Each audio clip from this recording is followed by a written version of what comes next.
अस्सलाम वालेकुम। लेक्चर 83 कैफ 1 का स्टार्ट हो गया जी। अच्छा जी, होमवर्क में क्वेश्चंस थे दूसरा, तीसरा, चौथा। चौथा हो गया था। चौथे में क्या बनाना था? Statement of financial position, statement of comprehensive income, change in equity और चेंज इन पॉलिसी का नोट। नोट बन गया था? नोट कहीं बना हुआ था? नहीं बना हुआ था। एक मिनट, फिर मैं आपको दिखाता हूँ। नहीं बना हुआ पड़ा, ढूंढना पड़ेगा ज़रा।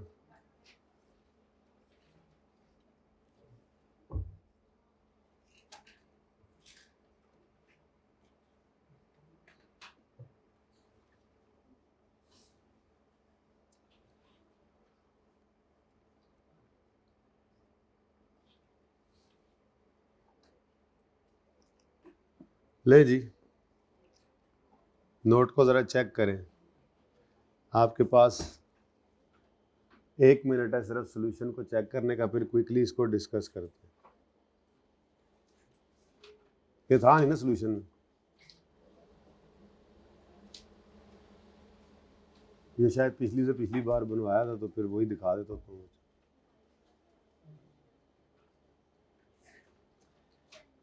हाँ जी, हुआ मैच? नहीं मैच है? अच्छा जी, फोटोग्राफर जल्दी कर लें ज़रा।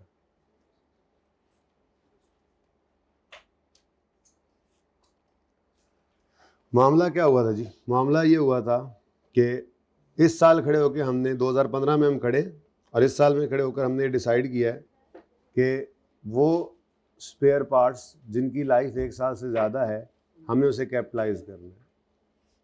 अब इससे ना जी आपकी प्रेजेंटेशन में चेंज आ जाता है। पहले जो चीज़ एक्सपेंस में जाती थी, अब वो एसेट में आएगी। तो ये चेंज इन पॉलिसी की तरह से ट्रीट किया जाता है। तो इस चेंज इन पॉलिसी को हमने अप्लाई करना है रिट्रोस्पेक्टिवली, क्योंकि वॉलंटरी चेंज है।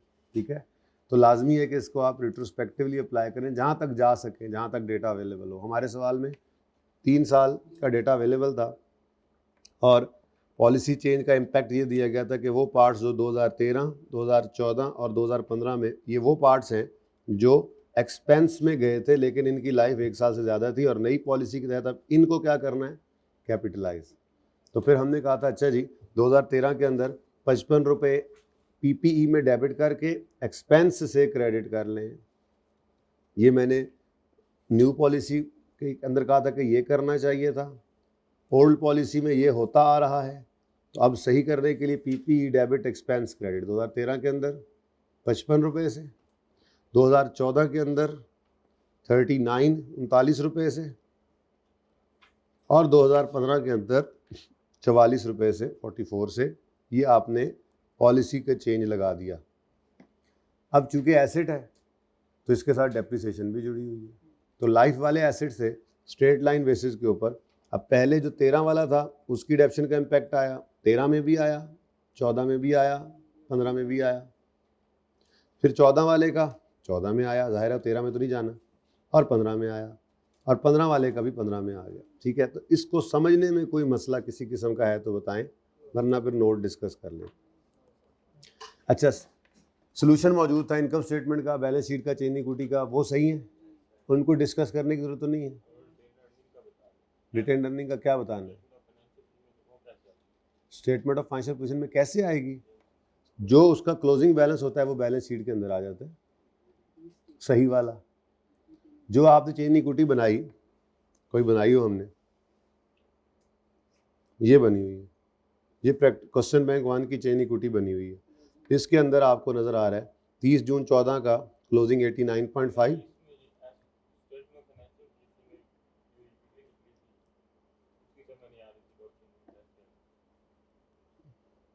नहीं, आपने चेंज इक्विटी बनाई, उसके अंदर बैलेंस आ रहे हैं, ओपनिंग भी जहाँ पे सही होना वो ओपनिंग भी सही होके आ रहा होता है।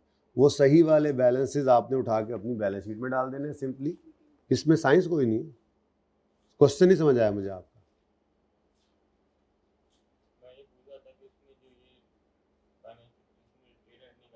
यहाँ ये रिटेन अर्निंग कहाँ से आती है? अभी तो कहा हुआ था ना। हाँ, फिर बना लें। वैसे अगर कहें ना बनाएं तो चेंज इन इक्विटी में भी आपने जो है वो इम्पैक्ट लेके चलना है, तो प्रॉफिट का इम्पैक्ट 13 का तो 13 में डाल दिया आपने, फिर 14 के लिए रीस्टार्ट करना पड़ेगा क्योंकि बैलेंस शीट में एज ऑन होता है। जाहिर है ब्रैकेट के अंदर यहाँ पे कर देंगे, आप यूँ लिखेंगे, गलत वाली रिटेन अर्निंग्स यूँ लिखेंगे 2000 जनाब केड़ा है 2014 के लिए आप कहोगे इस तरह से कि जी 30 था रिटेन अर्निंग्स, ठीक है जी, उसके अंदर बल्कि क्लोजिंग उठाओगे ना 89 जो भी था वो गलत वाला कहीं से ढूंढोगे वो गलत वाला आ जाएगा, उसके अंदर प्रॉफिट का इम्पैक्ट डालना है आपने। तो प्रॉफिट का इम्पैक्ट यहाँ से देखोगे 14 के अंदर एक्सपेंस बढ़ा, प्रॉफिट कम हुआ, फिर एक्सपेंस कम हुआ, प्रॉफिट बढ़ा, तो यहाँ ब्रैकेट में करते जाओगे, एक्सपेंस बढ़ने से प्रॉफिट कम हुआ, एक्सपेंस कम होने से प्रॉफिट बढ़ गया, तो ये 14 के अंदर आ जाएगा। फिर ये 14 वाले सही को उठाओगे तो सिर्फ 15 के इम्पैक्ट डाल दोगे, और अगर 15 वाले गलत को उठा लोगे तो फिर ये भी उठा कर रखना पड़ेगा क्योंकि बैलेंस शीट तो एज ऑन बन रही होती है। लेकिन बहरहाल कोई ज़रूरत नहीं थी इसमें, तो उसने चेन इक्विटी मांगी हुई थी तो वहीं से ही आप बैलेंस लेकर जाते हो, ठीक है। अच्छा जी, अब इसका नोट बनाना है तो फिर पहले अंग्रेजी लिखनी है, वो अंग्रेजी सवाल से उठानी है। ये company has decided to change its policy and classify, कुछ भी अंग्रेजी लिखनी है ना, ठीक है, यूँ लिख दो AEL has recognized consumption of spare parts as expense and now company has decided to change its policy and classify consumption as property plant and equipment। तो ये थोड़ी सी अंग्रेजी लिख दी। उसके बाद the effect of above policy change on relevant line items are as follows. अब P&L की अगर बात करें तो एंट्रीज को ही देख रहे हैं, एंट्रीज के अंदर आपको नज़र आएगा एक तो एक्सपेंस है। अब इस एक्सपेंस यानी कंजम्पशन की फिगर है, बेसिकली ये क्या है, स्टोर स्पेयर कंज्यूम्ड, ये क्या था, इसकी हम एंट्री क्या करते हैं, expense debit store spare credit, और एक्सपेंस डेबिट मतलब लिखते हैं, लिखने वाले लिख सकते हैं ना, इससे स्टोर स्पेयर कंज्यूम्ड हुए थे जो, तो 2013 के अंदर जो स्टोर स्पेयर कंज्यूम्ड हुए थे 130 के P&L में गए थे, हमने कहा नहीं इनमें से 55 को निकाल दो, वो एसेट बनाओ। तो P&L के अंदर एक तो ये एक्सपेंस की फिगर हिट हो रही है जिसको हम स्टोर स्पेयर कंज्यूम्ड की फिगर कह सकते हैं, और दूसरा डेप्रिसिएशन की है। डेप्रिसिएशन तो हर साल ही आ रहा है, और इनफैक्ट ये एक्सपेंस वाला भी हर साल आ रहा है क्योंकि ये हर साल ही ये वाला मसला था, ठीक है। तो 1 बाय 1 अब देख लेते हैं इसको। 2013 के अंदर आए तो हमने कहा स्टोर स्पेयर कंज्यूम्ड डिक्रीज हो रहे हैं या इंक्रीज हो रहे हैं, क्रेडिट एक्सपेंस क्रेडिट डिक्रीज हो रहा है या इंक्रीज हो रहा है, डिक्रीज एक्सपेंस डिक्रीज हो रहा है, एक्सपेंस डिक्रीज, अच्छा मैंने कहा शायद आप इंक्रीज कह रहे हो, ये तो decrease in store spare consumed, expense मैंने आपके लिए लिख दिया बीच में, स्टोर स्पेयर कंज्यूम्ड का मतलब एक्सपेंस ही होता है, बहरहाल एक्सपेंस फिर भी लिखा, डिक्रीज हो रहा है 2014 में 39 रुपये से, ठीक है जी। 2014 के अंदर दूसरा काम क्या हो रहा है, डेप्रिसिएशन एक्सपेंस इंक्रीज हो रहा है 11 रुपये से, इंक्रीज इन डेप्रिसिएशन एक्सपेंस। अब वो असल में 13 आता है यहाँ पर, 13 तो है नहीं, ठीक है।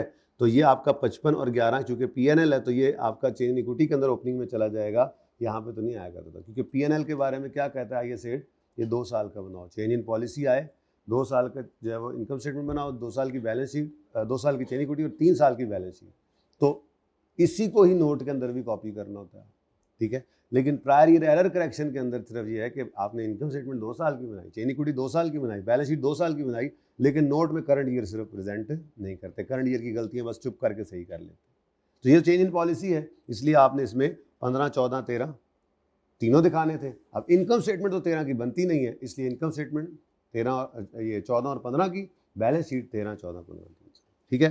तो 14 के अंदर खड़े होकर आपने कहा जी कि आपका कंजम्पशन वाला एक्सपेंस, स्टोर स्पेस कंज्यूम्ड वाला एक्सपेंस 39 से कम हुआ तो डिक्रीज 39 से आ गया, और फिर एक्सपेंस डेप्रिसिएशन वाला 11 और 13 टोटल 25 से इंक्रीज हो गया, तो 25 से 25 बनता है 24 बनता है, 11 और 13 24 से आपका एक्सपेंस हो गया इंक्रीज, ठीक हो गया। अब इन दोनों का इम्पैक्ट क्या है, एक एक्सपेंस डिक्रीज हो रहा है, दूसरा एक्सपेंस इंक्रीज हो रहा है, तो 39 से आपका प्रॉफिट यानी 39 से एक्सपेंस आपका बढ़ा या कम हुआ तो प्रॉफिट बढ़ गया। फिर 24 से एक्सपेंस बढ़ा या कम हुआ, बढ़ने से प्रॉफिट कम हो गया, तो नेट में इन दोनों का इम्पैक्ट ले लिया तो 15 से प्लस आ रहा है, तो ये आपका नजर आ रहा है इंक्रीज इन प्रॉफिट 2014 में। इस तरह से नोट बनाना था, ठीक है। अच्छा, अब P&L है चूंकि फॉर द ईयर है, तो फॉर द ईयर में सिर्फ अब 15 के अंदर खड़े हो गए, 15 को देखोगे। 15 में खड़े हो गए, आपने कहा जी स्टोर स्पेयर कंज्यूम तो हो रहा है 44 से डिक्रीज, ये तीनों साल में डिक्रीज ही होना था, तो 44 से डिक्रीज आ गया। उसके बाद डेप्रीसिएशन एक्सपेंस 11 जमा 13 जमा 11 कितना बना 35 रुपए से डेप्शन एक्सपेंस बढ़ गया, तो इंक्रीज 35 से डेप्शन एक्सपेंस में। अब इन दोनों का इम्पैक्ट ले लो, स्टोर स्पेयर कंज्यूम्ड 44 से कम हुए हैं तो प्रॉफिट 44 से बढ़ गया, डेप्शन 35 से बढ़ी है तो प्रॉफिट 35 से कम हो गया, नेट करें तो 9 से प्रॉफिट पे इम्पैक्ट नजर आ रहा है। ये नीचे वर्किंग्स हुई पड़ी है वैसे, जब आप तस्वीर लेंगे 1 2 3 4 करके, ठीक है जी। अच्छा बस जी, इनकम स्टेटमेंट के इम्पैक्ट्स आ गए। बैलेंस शीट की बारी आई, तो बैलेंस शीट में रिटेन्ड अर्निंग्स तो आपने उठाकर लिख ली, अपने सवाल से कोई वर्किंग की ज़रूरत नहीं है। चेन इक्विटी बनी हुई है ना, तो उसके अंदर ओपनिंग भी सही किया आपने, फिर पिछला साल भी रीस्टेट हुआ और इस साल में रीस्टेटेड तो नहीं लिखते, लेकिन जो आपकी चेन इक्विटी बनी होती है उसके अंदर तीनों रिटेन्ड अर्निंग्स आपने सही वाली उठा के यहाँ पे लिख ली, इसकी कोई वर्किंग हम नहीं करते, ठीक है ना। अब नोट के अंदर जब आते हैं तो नोट के अंदर आपने इंक्रीज डिक्रीज ऐसे नहीं निकालना होता, आपको एक आदत डाली हुई है, ठीक है, ऊपर एक एसेट ही पड़ा हुआ है तो सेम इम्पैक्ट आ जाता है, लेकिन आपको क्या आदत डाली हुई है, आपने सबसे पहले अपने एसेट को देखना है, ठीक है, और उसका इम्पैक्ट या लाइबिलिटीज जितने भी हैं एसेट लाइबिलिटीज को सही करने के बाद एंड पे जाके फिर क्या कर लेने, आपने रिटेन्ड अर्निंग पे इम्पैक्ट डालना है। अब 13 में आए, 13 से पहले तो कुछ था नहीं, 13 में आके आपने कहा जी पीपी 55 से बढ़ रहा है और 11 से कम हो रहा है, तो नेट में 44 से इंक्रीज, तो इंक्रीज 44 से आ गया, नीचे वर्किंग हुई पड़ी है 13 में, ठीक है। अच्छा ये बाद में करते होते हैं आप, अब 13 में 44 का जो इंक्रीज है इससे आगे चलना है, तो रीस्टार्ट करते हैं, रीस्टार्ट करते हैं तो हम जनाब कहेंगे जी 13 का पहले लिखेंगे 55 प्लस 11 माइनस, उसके बाद फिर 11 माइनस 39 प्लस 13 माइनस, ये नीचे किया हुआ, ठीक है। तो ये वर्किंग नंबर 6, 55 और 11 पहले रीस्टार्ट किया, फिर आ गए हम 14 में, 14 के अंदर 39 से बढ़ा, 11 से बढ़ा, 39 से बढ़ा, 11 से कम हुआ और 13 से, ये अब आपका कौन सा साल आ गया 14 का, तो 13 पहले रीस्टार्ट किया फिर 14 आ गया, इसका आंसर आपको 59 मिल रहा है नेट में, और 59 से क्या हो रहा है एसेट इंक्रीज। जब 15 में आएंगे तो 15 में आपने सबसे पहले रीस्टार्ट कर लेना है ये, तो ये जो पहले लिखा है जमा 55 माइनस 11 जमा 39 माइनस 11 माइनस 13, ये सारा कहाँ से आया है 2014 का, तो ये पहले लिख लिया आपने वर्किंग में, रीस्टार्ट कर लिया। इस फिगर को भी उठा सकते थे, खैर चले, ये आपने रीस्टार्ट कर लिया। अब आके आपने सिर्फ 15 को देखा, तो 15 में पीपी 11 से कम 13 से कम 11 से कम है और 44 से बढ़ रहा है, तो प्लस 44 माइनस 11 माइनस 13 माइनस 11, तो नेट में आंसर आपका आ गया 68 से इंक्रीज, ठीक है जी, तो सही है। तो अब ये करने के बाद फिर मैंने आपको कहा था उसके बाद आपने दोबारा वर्किंग को नहीं देखना, बल्कि आपने रिटेन्ड अर्निंग के लिए अब क्या करना है, आपने सिर्फ ऊपर एसेट को देखना है, तो 44 से आपका एसेट बढ़ा है, ठीक है। अब मैंने कहा था आपको अकाउंटिंग क्वेश्चन तो याद ही है, asset equal to equity plus liabilities, और इक्विटी करनी है तो एसेट माइनस लायबिलिटी, तो फिर एसेट में 44 का इंक्रीज है, लायबिलिटी का कोई चक्कर है नहीं, तो फिर इंक्रीज इन रिटेन्ड अर्निंग्स भी 44 आया, ये आसान हो जाता है। फिर अगले साल आए, अब रीस्टार्ट नहीं करना, वो पहले हुआ पड़ा सारा कुछ, ठीक है। फिर आपने कहा जी 59 से एसेट बढ़ा, लायबिलिटी में कोई चेंज नहीं है, तो फिर 59 से ही रिटेन्ड अर्निंग दूसरे साल में बढ़ गई, तीसरे साल में भी ऐसे ही 68 से एसेट बढ़ा, minus 0 is equal two plus 68, तो ये आपका आ रहा है जी नोट। तो इसके अंदर क्या ऐसी बात थी कि ये मैच नहीं हुआ, अब हो गया मैच, नहीं अब चेक कर लेना, आप सोए हुए थे जब मैं बोल रहा था, हाँ ना भाई, देखो 13 के अंदर आओ, 13 में 55 नहीं हूँ सैर जाना हूँ, फिर 13 में क्या हुआ G plus 55 minus is equal to, हो गया मैच, इंक्रीज है। 14 में आए, अब सबसे पहले ये लिखना है आपने, ये तो नहीं ना भूलना, अब ये तो बैलेंस शीट का रूल है ना, ये भूल गया, रीस्टार्ट करना है, बैलेंस शीट एज ऑन बनती है, डे 1 पे बताया था, तो SOFP ही यहाँ पर है, ये SOFP ही है, सिर्फ रिटेन्ड अर्निंग्स को आपने यहाँ से देखकर बनाना है, बाकी तो वो भी एंट्री से ही बन रहा था सारा कुछ जो आपने अभी तक, ठीक है जी। और जी किसी का सवाल? जी चलें आगे।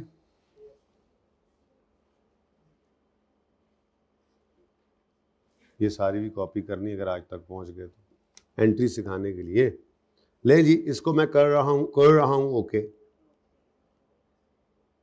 ये जनाब आपके पास सॉल्यूशन नहीं है, बल्कि आपने वन नोट पे पिक्चर ली थी, ठीक है।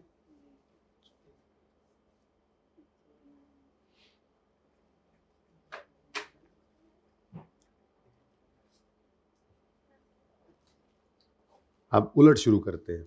सारे दे दिए थे होमवर्क में, ये टेस्ट भी डिस्कस हो जाए ना साथ के साथ। चलो पहले यही कर लेते हैं। अब हमने पास पेपर में तो सिर्फ वार्ड वाला छोड़ा है कि कोई रह गया और भी?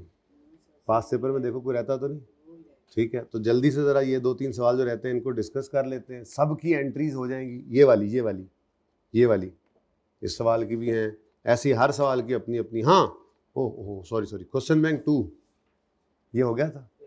इसके नोट के बारे में क्या हाल है सुनाए? नोट को भी कर लेते हैं डिस्कस, लेकिन मेरा दिल है कि इस सवाल को ज़रा क्विकली कर ना लें, क्या ख्याल है? इसको ज़रा जल्दी से करते हैं, लेकिन देर नहीं लगानी, ठीक है।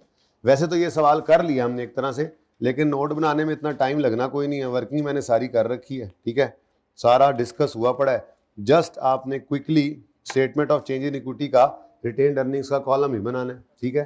तो साथ ही हम जो है ज़रा नोट बना लेंगे, ओके, वो क्वेश्चन बैंक 3 में। तो इसमें जनाब चूंकि इम्पैक्ट ऑन प्रॉफिट वाली अप्रोच से चलना है, तो नोट के अंदर फिर थोड़ा सा सोचना पड़ता है ना, तो ये भी ज़रा सीखने वाली बात है। तो क्वेश्चन बैंक का 2 है, पेज नंबर मोहानी लिमिटेड है, मैन्युफैक्चरिंग लिमिटेड नहीं है। अच्छा, statement of changes in equity का एक्सट्रैक्ट मांगा है उसने सिर्फ, क्योंकि हमें सिर्फ कौन सा कॉलम बनाना है जी? रिटेन्ड अर्निंग्स का, ठीक है। तो फॉर द ईयर एंडेड बताएंगे, ईयर एंड 30 जून 31 दिसंबर कर लो, 31 दिसंबर 2000। अच्छा, अब 2 लाइनें छोड़कर आपने ओपनिंग लिखा। कोई हो सकता है गलती आपकी 2 साल से भी पीछे चली जाए, या पॉलिसी चेंज है 2 साल से भी पीछे चला जाए, है वैसे 2 साल से पीछे ही, ठीक है। अच्छा, ओपनिंग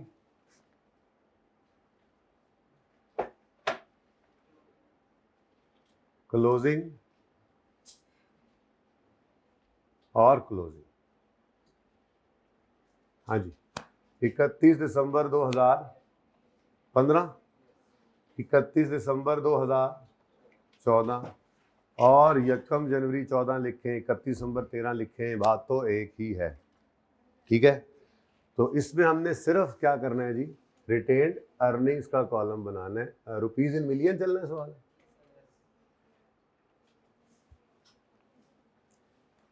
अब क्योंकि इसके अंदर स्टॉक्स वाली मूवमेंट मतलब स्टॉक्स की एडजस्टमेंट थी, पॉलिसी चेंज से क्लोजिंग स्टॉक चेंज हो रहा है, जिसका इम्पैक्ट प्रॉफिट पे पड़ता है। तो मैंने आपको कहा था कि एंट्री इससे ना करना, मुश्किल पेश आएगी, इम्पैक्ट ऑन प्रॉफिट निकाल लिया करना अगर कभी ऐसा हो। और ये हमने अपने पास पेपर 6 में भी कर लिया था, ठीक है। अब कौन कौन से 3 साल थे हमारे जी? 13, 14 और 15, ऐसा ही है।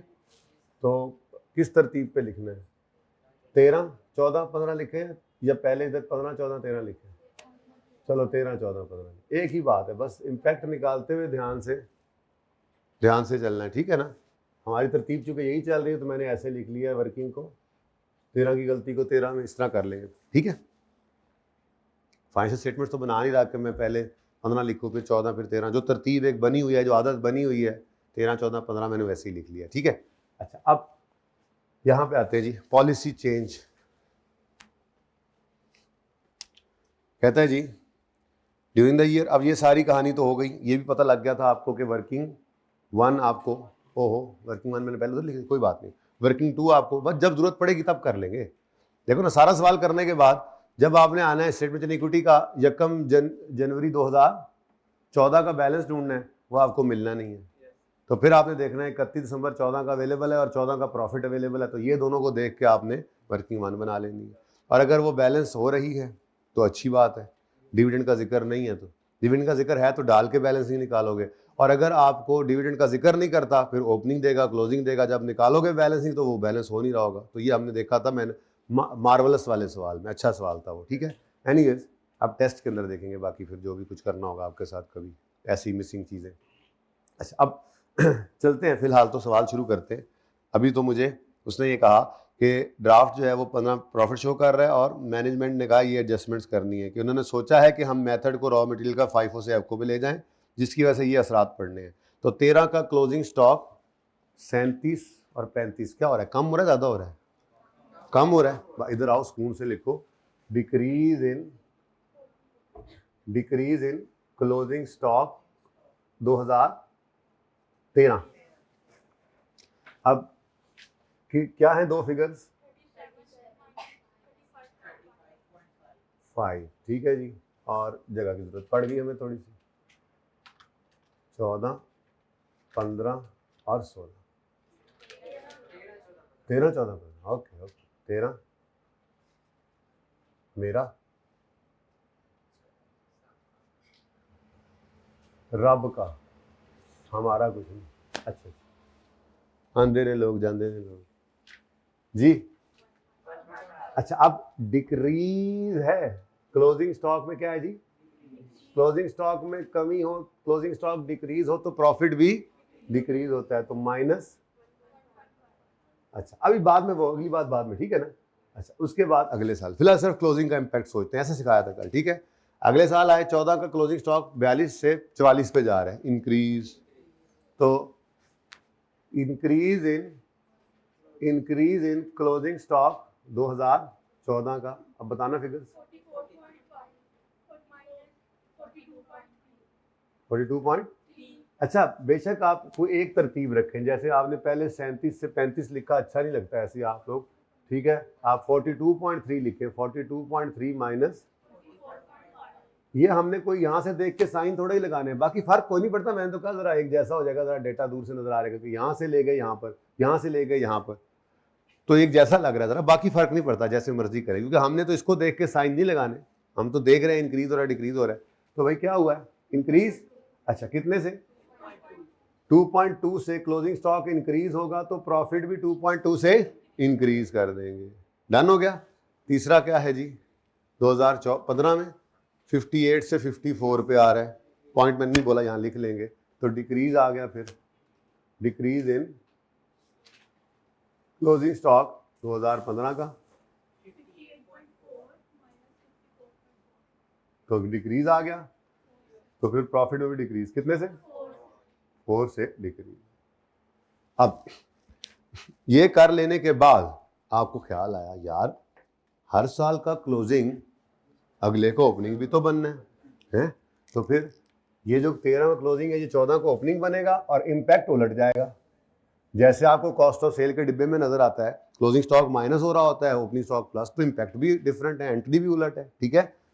2002 का अगर प्रॉफिट बढ़ रहा था तो 2014 में, तो 2015 में ये ओपनिंग बन के इम्पैक्ट उलट जाएगा, और इसका तो 16 में आना था, 16 अभी आया नहीं, बगैर सोचे ये काम चलाया हमने, ठीक है।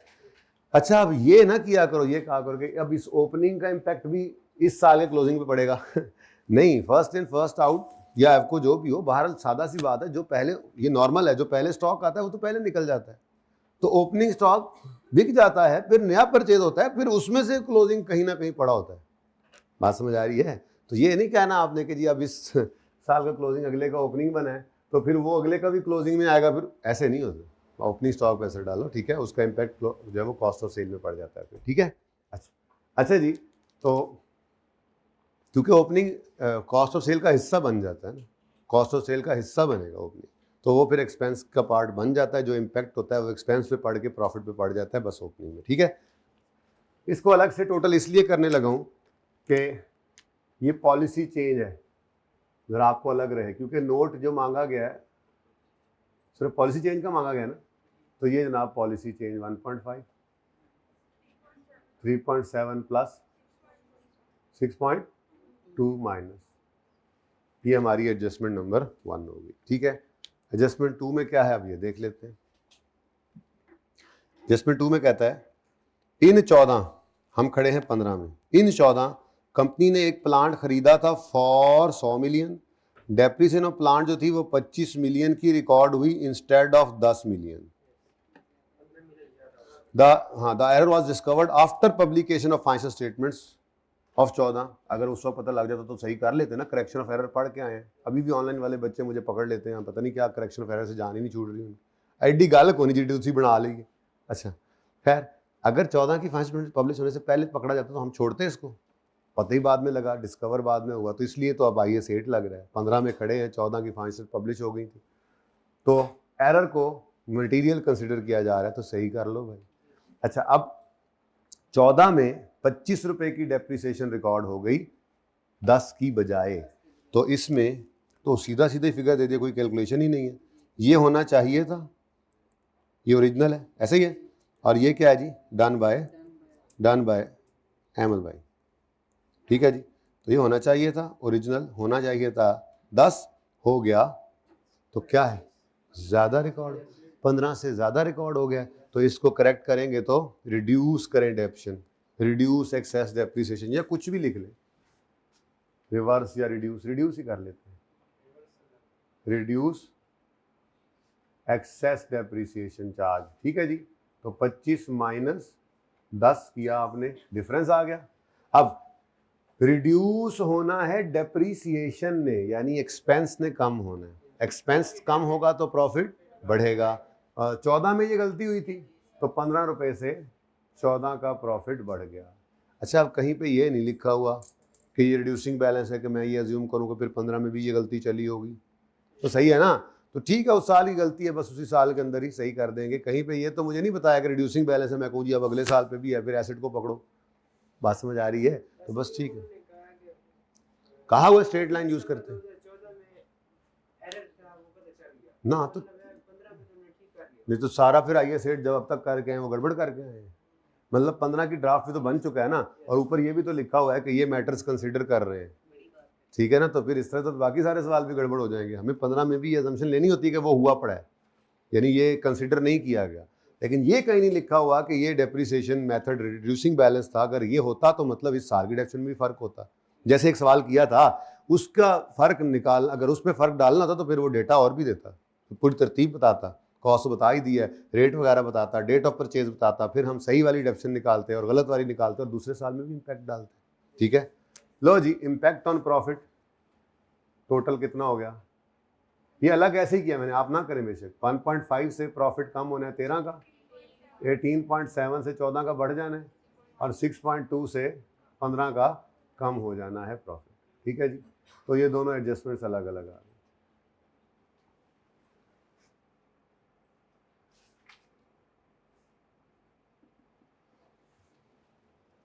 अब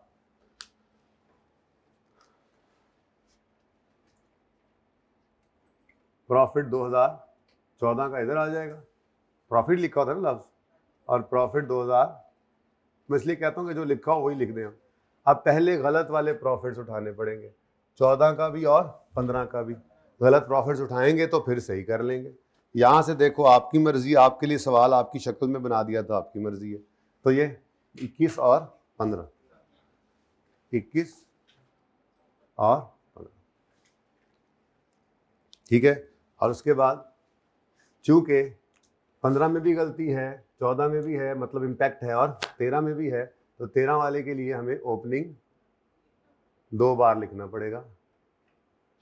ठीक है जी, और प्रायर ईयर एडजस्टमेंट हम डाल देंगे यहाँ पर, यानी कि 13, 12, 11 जो भी है, ये ऐसे ही करा रहे हैं आप मुझसे, मुझे अब लग रहा है। चलो अब नोट, अब क्या फटाफट कर ही लिया, अब बचा गया। ठीक है, अच्छा अब लाल है, ठीक है जी।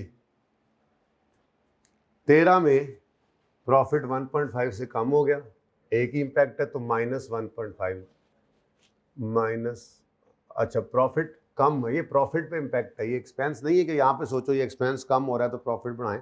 हमने पहले ही इसको सोच के इम्पैक्ट प्रॉफिट पे ले लिया है, ठीक है ना, सही है। जैसे ये एक्सेस डेप्रिसिएशन को रिड्यूस करना है तो एक्सपेंस के कम करने से प्रॉफिट ने बढ़ना है, वो मैंने पहले ही प्लस लिख दिया क्योंकि ऊपर क्या लिखा हुआ है, ये प्रॉफिट पे इम्पैक्ट है, इसलिए सीधा ही सोचो, ये ना सोचना कि अब एक्सपेंस है तो ठीक है। तो 13 रुपए से 13 का प्रॉफिट 1.5 रुपीज से कम हो रहा है, इम्पैक्ट ऑन प्रॉफिट, तो 1.5 से कम कर दिया आपने। उसके बाद 14 का प्रॉफिट 18.7 से बढ़ गया, 18.7 से बढ़ा दिया। 15 का 6.2 से कम हो गया, ठीक है। अच्छा, अब ये भी आ गया, कितना आता है 39.7, और ये क्या है, ये क्या है, ये रीस्टेटेड है, ठीक है। अच्छा, उसके बाद ये भी सही हो गया, कितना 8.8, लेकिन इसके साथ रीस्टेटेड लिखने की ज़रूरत नहीं है, ठीक है।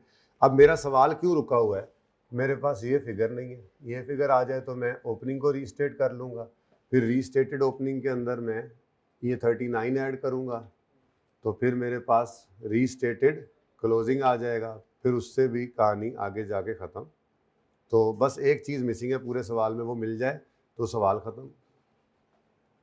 और वो क्या चीज़ है, 31 दिसंबर 13 या 1 जनवरी 14 की रिटेन्ड अर्निंग, ठीक है। ये कल मैंने यहाँ पे छोड़ा था, 31 दिसंबर 13 या 1 जनवरी 14 की रिटेन्ड अर्निंग्स होती तो सवाल ख़त्म है।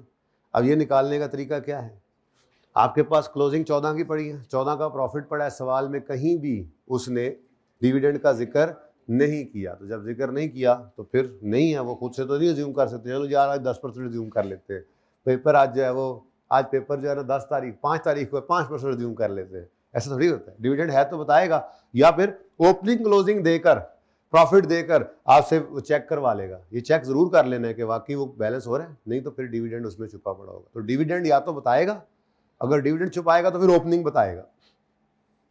4 चीजें ना नॉर्मल, 4 नॉर्मल चीजें हैं, 4 नॉर्मल चीजें हैं, opening, closing, profit, dividend.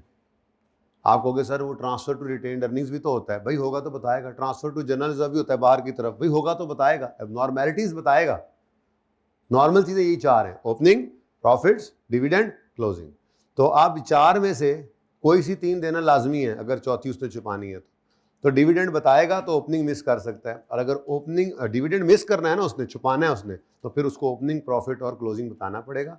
Check कर लेना, अगर बैलेंस हो रहा है, कोई बैलेंसिंग फिगर नहीं तो मतलब डिविडेंड नहीं है तो फिर डिविडेंड होगा, डेबिट साइड पर ही होगा, ठीक है। खैर, यहाँ पर हम आए तो हमने वर्किंग नंबर 2 ओपन की। अब ये रिटेन्ड अर्निंग्स का हमने कॉलम बनाना है, अकाउंटेंट वाला, ये सेपरेट, ये अकाउंटेंट वाला लिखता होता हूँ जो उसने बनाया था, ये वाला नहीं, दूसरा वाला याद रहेगा आपको, दूसरा वाला लिखा था ना, अकाउंटेंट वाला, अहमद भाई वाला, दाना वाला, अहमद भाई वाला जी। अब 1 जनवरी 2014 पर ब्रॉड डाउन मिसिंग है, लेकिन 31 दिसंबर 14 पर कैरी डाउन सवाल में गिवन है, ठीक है, ये आ गया 89, और 14 का प्रॉफिट 14 की रिटेन्ड अर्निंग में आता है, वो कितना आ रहा है। अब ये तो देखो, मैंने पहले जान के ये निकाला 39, शैतान अब आपको उकसाएगा कि इसमें 39 लिख लो, इसमें 39 लिखा तो सवाल गड़बड़, ठीक है। आपको वही गलत वाली रिटेन्ड अर्निंग चाहिए, मैंने इसीलिए ऊपर लिखा है। ये कौन सा है जी, अकाउंटेंट वाला, इसको हम यूं भी कह सकते हैं, this is part of question, this is part of question not solution.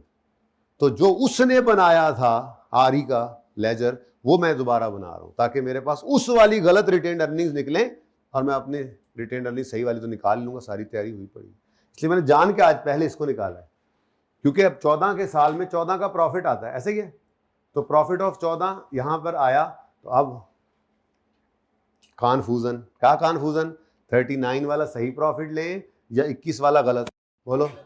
Accountant वाला आप लेजर बना रहे हैं, पार्ट ऑफ क्वेश्चन है, रीडू कर रहे हैं उसका किया हुआ काम, तो आपने गलत वाला प्रॉफिट उठाना है। 21 क्लोजिंग कितना था, तो ये बैलेंसिंग आ जाएगा, लो ये उसका वाला बैलेंस निकल आया 68। अब इसको पकड़ लेंगे, यही तो हमारा स्टार्टिंग पॉइंट था, ठीक है।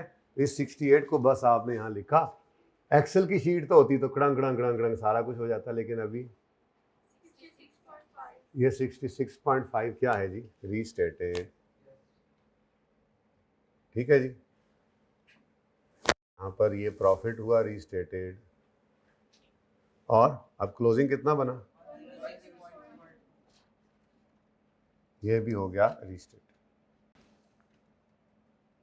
ठीक है बच्चों, जब कभी ओपनिंग रीस्टेट हो ना पहले वाला, तो रीस्टेटेड 3 बार लिखा हुआ आता है, यानी कि 2 साल से भी पीछे पॉलिसी का चेंज लगा हुआ आ रहा है या एरर करेक्शन आ रही है, तो आपकी चेंज इन इक्विटी में 3 बार रीस्टेटेड लिखा होता है।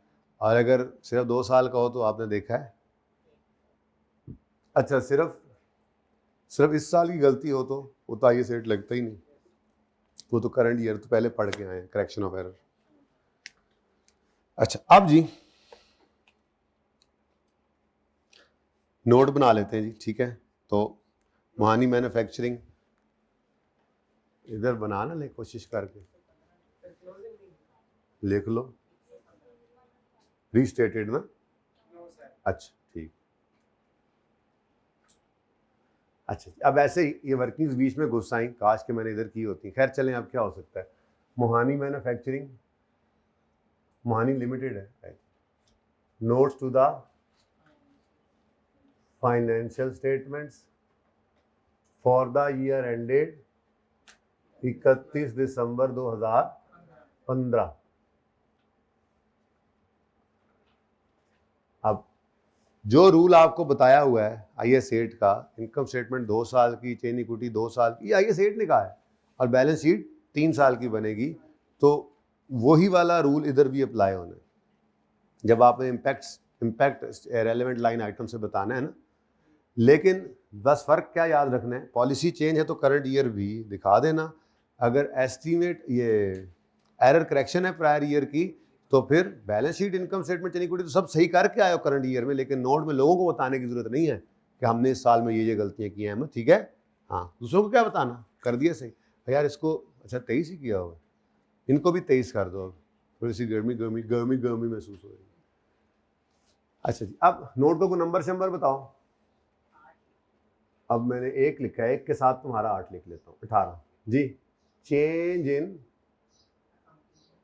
अकाउंटिंग तुम लिख लेना यार, चेंज इन अकाउंटिंग पॉलिसी। ठीक है, अब थोड़ी सी अंग्रेजी मारते हैं, यहां से देखो, during the year company decided to, ये during the year management decided to change method of valuation from FIFO to EFCO, the effect of this change on relevant line items is, तो ड्यूरिंग द ईयर मैनेजमेंट या company जो भी लिख लो, decided to change the valuation method, ये बस वैसे ही उठा के लिखा करो, या कोई नहीं 2-4 लफ्ज आगे पीछे हो जाते, माफ कराया करो, valuation method from FIFO to EFCO, हाँ ठीक है, वो पूरा लिख लेना, ऑफ रॉ मटेरियल वगैरह भी लिख लेना, बस ठीक है, इतना भी काफ़ी है। अब ये चेंज करने का डिसीजन लिया, the effect of this change, और यहां पर अगर एरर करेक्शन होता था तो हम लिखते हैं the effect of this correction या अबव करेक्शन, ठीक है, the effect of this change या above change on relevant line items of financial statements, पर्चे पूरा लिखना, इज एज फॉलो। अभी तक ये नोट मांगा नहीं है ICAP ने, सिलेबस में है, मांगा नहीं है, तो आ रहा है जल्द आपके शहर में, क्या पता यही वो अटेम्प्ट हो, कुछ नसीब अटेम्प्ट, क्योंकि नोट बड़ा आसान होता है, गेम सारी वहीं पे ही है।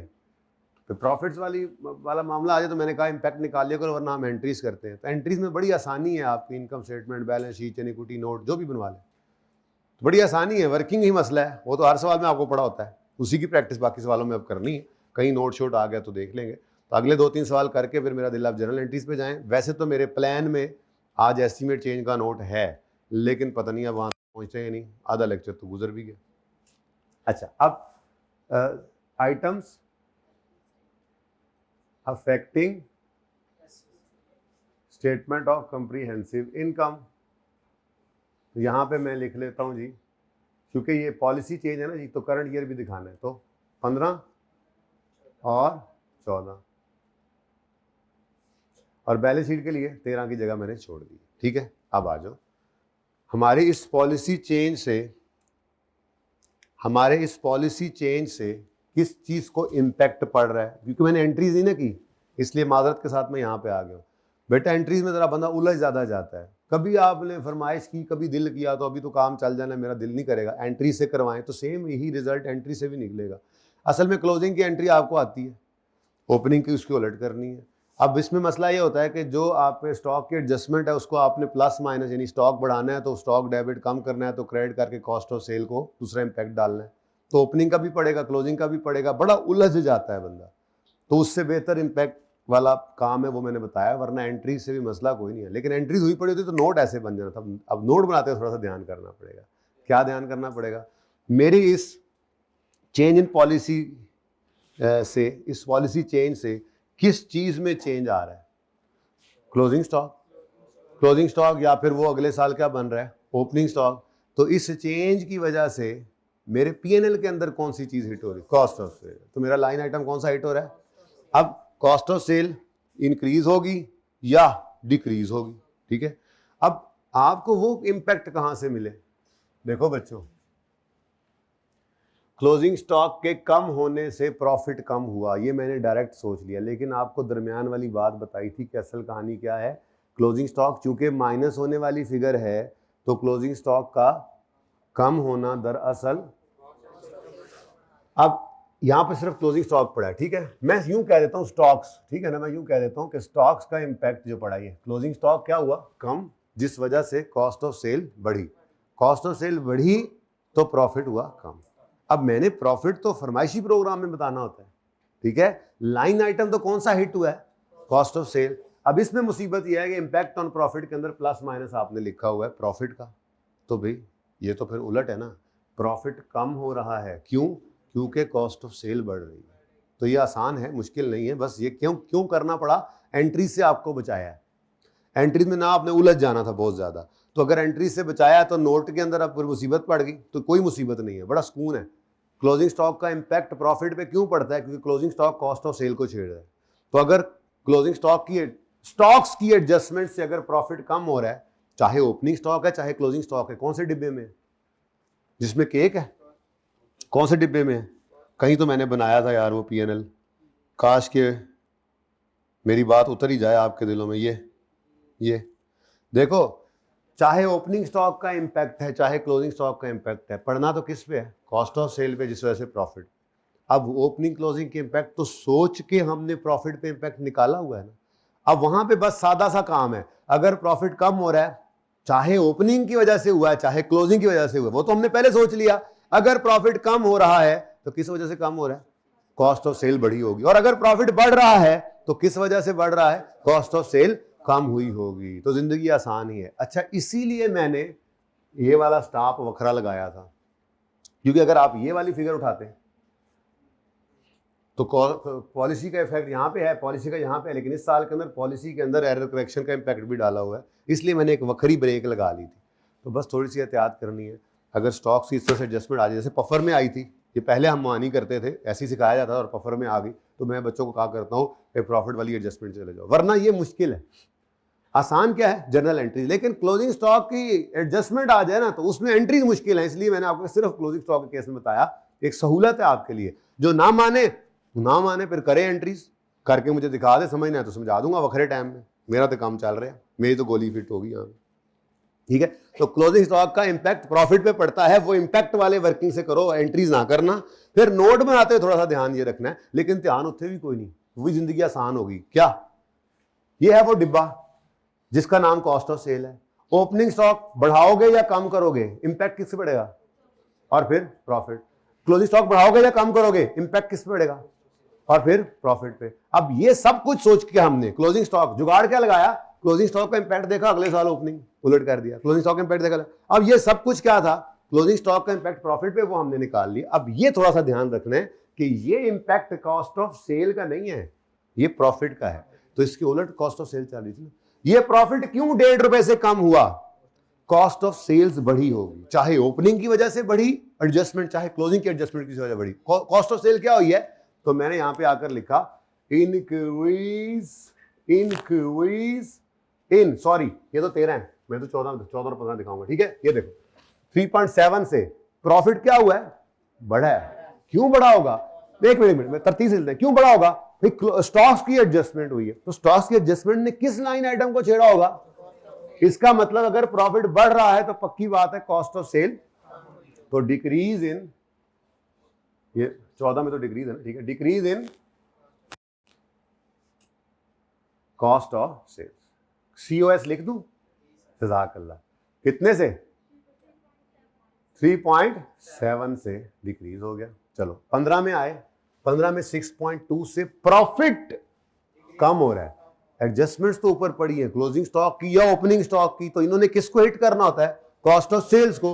अब अगर प्रॉफिट कम हुआ तो पक्की बात है ओपनिंग क्लोजिंग दोनों नहीं कॉस्ट ऑफ सेल में। ओपनिंग क्लोजिंग कहीं सेलिंग में जाते हैं, एडमिन में जाते हो, सेलिंग एडमिन एक्सपेंस है, अदर एक्सपेंस है, अदर इनकम में ट्रीट करें, सेल्स में डाल दें, और इन्होंने कहा आना है कॉस्ट। तो ऊपर क्या पड़ा है? सिर्फ क्लोजिंग स्टॉक एडजस्टमेंट, तो उसका इंपैक्ट प्रॉफिट पे क्या पड़ा है? प्रॉफिट कम हुआ है। तो पक्की बात है फिर चाहे ओपनिंग की एडजस्टमेंट चाहे क्लोजिंग की, वो पहले सोच लिया बढ़ रहा है या कम हो रहा है, वो जो भी था उसने प्रॉफिट को कम किया है। वजह क्या होगी? उसने कॉस्ट ऑफ सेल को बढ़ाया होगा।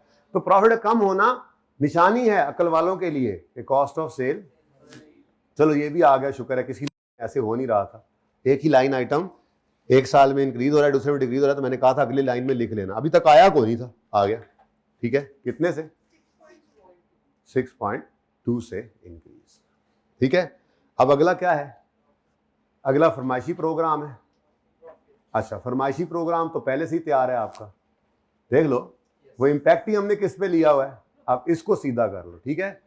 2014 में प्रॉफिट 3.7 से बढ़ा है। अच्छा चलो, कंफ्यूज कर रहे हो आप, उसको छोड़ो, ये हो गया ना। यहीं से देखो, जो पुरानी आदत है उस पे ही आओ। एक्सपेंस क्या हो रहा है? 3.7 से एक्सपेंस क्या हो रहा है? कम। एक्सपेंस का कम होना प्रॉफिट को बढ़ा देगा। अपनी तरतीब पे आ जाओ वापस। तो इंक्रीज इन प्रॉफिट 2014 के लिए कितना? अच्छा, अगले साल आए, in cost of sale is an expense, तो एक्सपेंस क्या हो रहा है? एक्सपेंस का बढ़ना प्रॉफिट को कम कर देगा, डिक्रीज इन प्रॉफिट। तो ये जनाब आपका 6.2 से, ये नहीं सही बना था, किसी ने ट्राई किया, बिल्कुल सही बना, किस किस का बिल्कुल सही बना, तो फिर मैंने कह देना सी रहने दो। अच्छा, मैं कहता रहने देना सी, ये मुझे अच्छा लगता है, ये नोट इंपॉर्टेंट है जी। किसकी डेप्रिसिएशन? बेटा वो ना, वो एरर करेक्शन थी, उसने मुझे कहा है पॉलिसी चेंज का नोट बनाओ। वो इंपैक्ट पॉलिसी है सही, वो फाइनेंशियल स्टेटमेंट्स पे असर उसका पड़ रहा है सही, लेकिन अगर उसका नोट बनाना है तो फिर अलग से नवा नोट बनाओ, नंबर 19 लिखो, एरर करेक्शन नोट। उसके अंदर बताओ कि पिछले साल 14 के अंदर एक गलती से डेप्रिसिएशन 20 की बजाय 25 की बजाय 15-10 हो गई, उसका इंपैक्ट रेलेवेंट लाइन आइटम्स पे ये है। इनकम स्टेटमेंट में इंक्रीज इन या डिक्रीज इन डेप्रिसिएशन, फिर प्रॉफिट, और उसके बाद बैलेंस शीट के अंदर PPE, ठीक है। पर वो कहां पे आना है? एरर करेक्शन नोट में। मैं कौन सा नोट बना रहा हूं, इसीलिए तो मैं वो ब्रेक लगाई थी ऊपर, सही है। ये गलती हो जाती है बच्चों से, ये हो सकता है। तो पहले 2 साल जो है, पहला और आखिरी साल सही बन गया होगा, दरमियान वाला गलत हो गया, कोई बात नहीं, उसी का नंबर कटेगा, बाकी मिल जाएंगे। Okay, next items. तो फिर दोनों बना देना बेटा, ठीक है, फिर दोनों बना देना। अगर अगरबत्ती मगरबत्ती,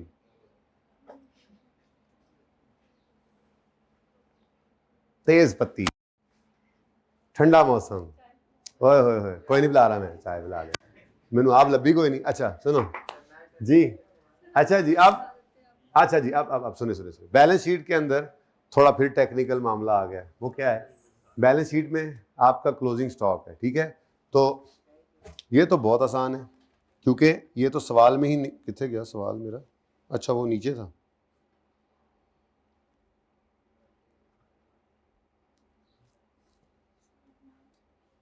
ले जी। 31 दिसंबर 13 पे क्लोजिंग स्टॉक डिक्रीज हो रहा है, फिर 31 दिसंबर 14 पे। अच्छा अब अगेन ये ना कितने से डिक्रीज हो रहा है बताओ, माइनस, आगे इंक्रीज, फिर अच्छा अब मजे की बात, कुछ बच्चे कहेंगे रीस्टार्ट कर लें, रीस्टार्ट करना चाहिए मुझे बताओ जी, बोलो। नहीं, बैलेंस शीट के अंदर ये क्लोजिंग स्टॉक जो है ये फिजिकल काउंट से हम निकालते हैं। ये कौन सा लेजर बना हुआ है? अगर तो परपेचुअल सिस्टम है तो फिर तो चलो क्लोजिंग ओपनिंग बना और फिर उससे क्लोजिंग निकला, फिर अगले का ओपनिंग बना, ऐसा तो कुछ होता नहीं भाई, सही है ना। आपका पीरियोडिक सिस्टम में जो है वो सारे साल आप एंट्रीज करते हैं, purchase debit, purchase debit, purchase debit, purchase return credit, purchase return कर करा के ये एंड आता है। आप कहते हो जी क्लोजिंग स्टॉक पता नहीं कितना है, या कभी भी क्लोजिंग स्टॉक निकालना हो तो आपको क्या करना पड़ता है? फिजिकल काउंट किया, फाइफो या एफको एजम्पशन लेकर रेट लगाया, क्लोजिंग स्टॉक निकल आया, उसकी एक एंट्री पास की, ये मेरा क्लोजिंग स्टॉक बैलेंस शीट में डेबिट। अब अगले साल का क्लोजिंग स्टॉक जो है वो अगले साल फिजिकल काउंट से आना है। इस साल क्लोजिंग से ओपनिंग नहीं बनना, वो तो कॉस्ट ऑफ सेल का हिस्सा बना देते हैं। फर्क है ना दोनों सिस्टम में। पीरियोडिक सिस्टम के अंदर आपका लेजर नहीं बन रहा है इन्वेंट्री का, आपका क्लोजिंग स्टॉक लेजर में से बैलेंसिंग नहीं निकल रहा बल्कि फिजिकल काउंट से निकल रहा है। इस साल फिजिकल काउंट से स्टॉक निकाला, एंट्री की stock debit, cost of cell credit. अगला साल शुरू होते ही स्टॉक क्रेडिट करके कॉस्ट ऑफ सेल डेबिट कर देते हैं, वो एक्सपेंस बना देते हैं, और अगले साल फिर परचेज करते जाते हैं और एंड में जाके फिर अगले साल नया फिजिकल काउंट करके नया स्टॉक निकाल के नई एंट्री करते हैं, क्लोजिंग स्टॉक डेबिट। और अगर यही परपेचुअल होता तो फिर नहीं, फिर क्लोजिंग स्टॉक बैलेंसिंग निकलता। कैसे? ओपनिंग पिछले साल का क्लोजिंग बनाते, सारी परचेजेस वहां फेंकते, परचेज रिटर्न वहां से निकालते, सेल्स वहां पे फेंकते, सेल रिटर्न वहां डालते, सब कुछ करके वहां से क्लोजिंग निकल रहा होता। अगर परपेचुअल होता तो फिर क्लोजिंग स्टॉक इस साल का अगले साल का ओपनिंग बन के, तो वो गलती फिर आपने रीस्टार्ट करनी थी, फिर स्टॉक की गलती को रीस्टार्ट करना था। ये बात समझ किसको नहीं आई? बड़ा इंपॉर्टेंट पॉइंट था। आखिरी बार सुनो, क्लोजिंग स्टॉक के हैं सी में पढ़ने के फायदे, कोई बात नहीं। ये आपने एंट्री क्या पास की है? कॉस्ट ऑफ सेल क्रेडिट, और दूसरी तरफ बैलेंस शीट के अंदर, बैलेंस शीट में दूसरी साल 2020 के अंदर जो भी है बैलेंस शीट में क्लोजिंग स्टॉक आपने करंट एसेट्स में यहां पे लिख दिया। ये क्लोजिंग स्टॉक, मेरा सवाल ये कहां से आया है? ये फिजिकल काउंट से आया है, ठीक है। अच्छा, अब ये इस साल 2020 के अंदर ये स्टॉक था। अब जब 2021 आना है ना जी, तो आपने क्या करना है? आपने इस क्लोजिंग स्टॉक को 20 वाले को यहां से क्रेडिट करना है और कॉस्ट ऑफ सेल में डेबिट कर देना है। कहानी खत्म, कहानी खत्म, कोई स्टॉक का लेजर नहीं है, ठीक है। अब ये क्या बन गया? एक्सपेंस। ये क्या बन गया? अब इस साल की फिर परचेजेस आएंगी और इस साल के एंड पे फिर नया स्टॉक काउंट करोगे। मैं 20-21 जरा ऐसे लिख दिया मात्र, ठीक है। फिर नया स्टॉक काउंट करोगे और फिर अगले साल का स्टॉक आया जी 58 रुपए, तो उसकी एंट्री करोगे अगले साल 58 रुपए से डेबिट और अगले साल कॉस्ट ऑफ सेल। यानी ये वाला क्लोजिंग स्टॉक पीरियोडिक वाला, ये आपका ओपनिंग से निकलता ही नहीं है। ओपनिंग का इस पे कोई असर ही नहीं होता। ओपनिंग पहले साल के पहले दिन ही क्या कर देते हो आप? एक्सपेंस आउट कर देते हो। क्लोजिंग ट्रायल, क्लोजिंग बैलेंस पड़ा होता है ना, तो उसको ओपनिंग ट्रायल के अंदर एक्सपेंस आउट, ओपनिंग स्टॉक सबसे पहले एक्सपेंस नजर आ रहा होता है आपको ट्रायल में। फिर परचेजेस करते हो, फिर ईयर एंड पे नया क्लोजिंग स्टॉक निकालते हो। तो ये क्लोजिंग स्टॉक आपने फिजिकल काउंट से निकाला है, पीरियोडिक सिस्टम। और अगर यही परपेचुअल होता, मिसाल के तौर पे परपेचुअल सिस्टम हो, तो फिर इन्वेंट्री का लेजर बनेगा। तो जो आपका एक साल का क्लोजिंग बना था 42, उसने क्या बनना है? अगले साल का। अब अगर परपेचुअल सिस्टम है ना जी, तो फिर आपको रीस्टार्ट करना पड़ेगा, क्योंकि फिर ये 58 भी आपका गलत होगा, वो 42 भी गलत होगा, ठीक है। एज ऑन चलता है काम। बात समझ आई है? आप समझ आई है बात, ठीक है। लेकिन ये सारी बात ऐसी मैंने फजूल में की है, इस सवाल में तो मसला ही कोई नहीं था, सादा सी बात थी जी। बहुत आसान काम है कि ये जो आपने नहीं लिखा हुआ, ये कितने गया यार? पास पेपर्स हैं, बहुत आगे है। आ गया। लो जी, हम आ गए। क्लोजिंग स्टॉक में क्या आया है? डिक्रीज। क्लोजिंग स्टॉक में क्या आया है? इंक्रीज। क्लोजिंग स्टॉक में क्या आया है? डिक्रीज, दैट्स इट, कहानी खत्म।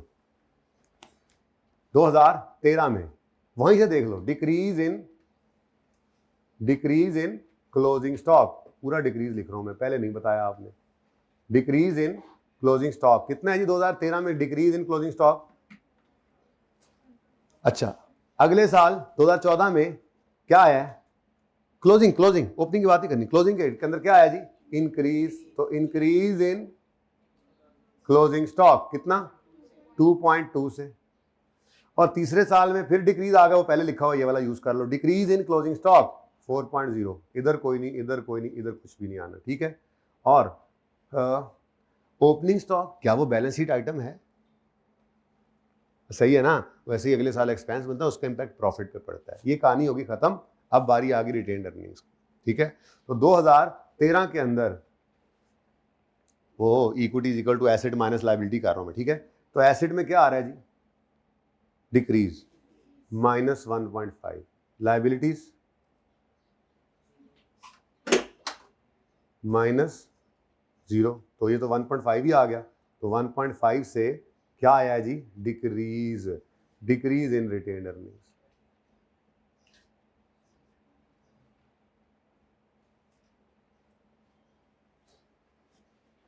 ठीक है। अच्छा, उसके बाद अगले साल आते हैं हम। अब अगले साल में ये 2.2, अब जरा सोच लें आपको क्लोजिंग स्टॉक का असर क्या नजर आ रहा है। मैंने आपको कहा था कि एंट्रीज या वर्किंग्स कब देखनी है? जब आप लाइन आइटम से इंपैक्ट देख रहे हो। लेकिन जब रिटेन्ड अर्निंग पे आते हो तो फिर दोबारा रीस्टार्ट का नहीं सोचना, फिर सिर्फ अपने ऊपर वाले साल को देखना है, ठीक है। तो अब 2014 के लिए अगर मैं बात करूं, 2014 के अंदर मैं क्या कह रहा हूं जी? इंक्रीज हुआ है एसेट 2.2 से और लायबिलिटी में कोई चेंज नहीं है, तो इसका मतलब इंक्रीज इन रिटेन्ड अर्निंग्स आ गई 2.